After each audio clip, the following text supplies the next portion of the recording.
Welcome to my channel positive stock. આજે આપણે જાણીશું અષાઢ સુધી દેવશયની એટલે કે પદ્મા એકાદશીનું મહત્વ. આ વિડીયો સંપૂર્ણ જોવા માટે હું તમને વિનંતી કરું છું.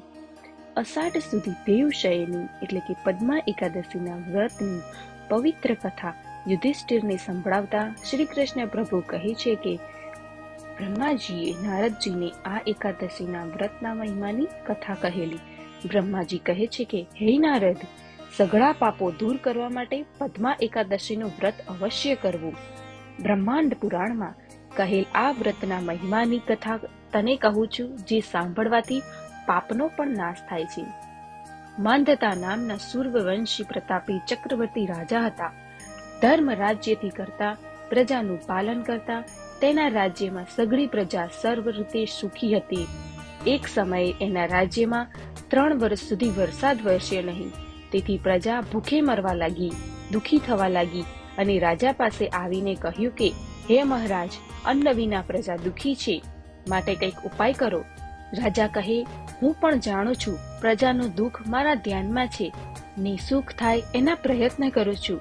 એમ કહીને રાજા ઘોર વનમાં ગયો. ત્યાં મોટા મોટા તપસ્વીઓના આશ્રમમાં ફરવા લાગ્યો. ફરતા ફરતા તે જ દેખાયું. એ દિશામાં આગળ વધ્યો. ત્યાં અંગીરા ઋષિના દર્શન થયા. દર્શનથી પ્રસન્ન થયેલો રાજા વાહન પરથી ઉતરી ઋષિના ચરણોમાં પ્રણામ કરી હાથ જોડી ઊભો રહ્યો. ઋષિએ તેને આશીર્વાદ આપ્યા, કુશળ સમાચાર પૂછ્યા અને અહીં સુધી આવવાનું કારણ પૂછ્યું. ત્યારે રાજા કહેવા લાગ્યો, હે મુનિરાજ, હું ધર્મ, નીતિ, ન્યાયથી જરૂર રાજ્ય કરું છું, પ્રજાનું પાલન કરું છું, છતાં દેશમાં વૃષ્ટિ કેમ નથી થતી તેનું કારણ મને કહો અને જે રીતે પ્રજા સુખી થાય તે ઉપાય બતાવો. ઋષિ કહે છે, હે રાજન, અત્યારે સતયુગ ચાલે છે. આ યુગમાં અમુક વર્ણના મનુષ્યોએ પોતાના ધર્મનું પાલન કર્યું નથી, માટે તેને તેના ધર્મમાં રાખવાનો પ્રયત્ન કર, તો દોષ શાંત થશે. અને એ રીતે થઈ શકે એમ ન હોય તો તમારે અષાઢ સુધી પદ્મા એકાદશીનું વ્રત કરવું, જેના પ્રભાવથી જરૂર વૃષ્ટિ થશે. આ એકાદશી સર્વ સિદ્ધિ આપનારી, ઉપદ્રવ શાંત કરનારી છે, માટે તમારી સઘળી પ્રજા સાથે પદ્મા એકાદશીનું વ્રત કરો.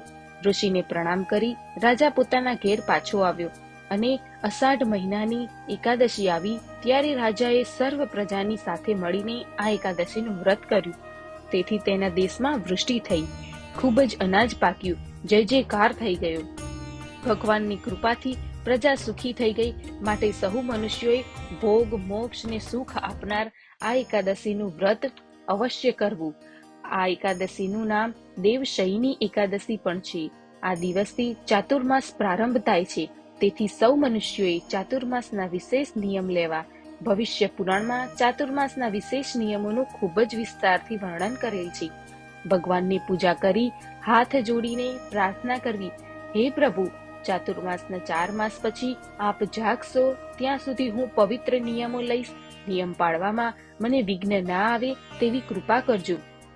એ પ્રાર્થના કરી વિશેષ નિયમનો પ્રારંભ કરવો અને કાર્તિક સુધી દ્વાદશીના દિવસે વિશેષ નિયમો સમાપ્ત કરવા. સ્વામિનારાયણ ભગવાને શિક્ષાપત્રીમાં પણ વિશેષ નિયમો લેવાની આજ્ઞા કરી છે. સાથે કેવા નિયમો લેવા તે પણ જણાવ્યું છે.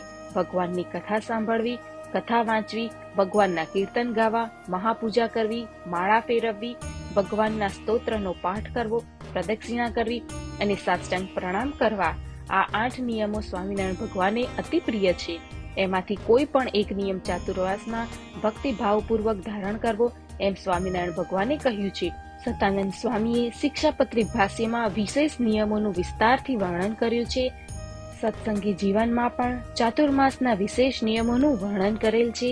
માટે ભક્તિભાવપૂર્વક શ્રદ્ધાથી દેવશયની એકાદશીના દિવસથી ચાતુર્માસના વિશેષ નિયમો લેવા.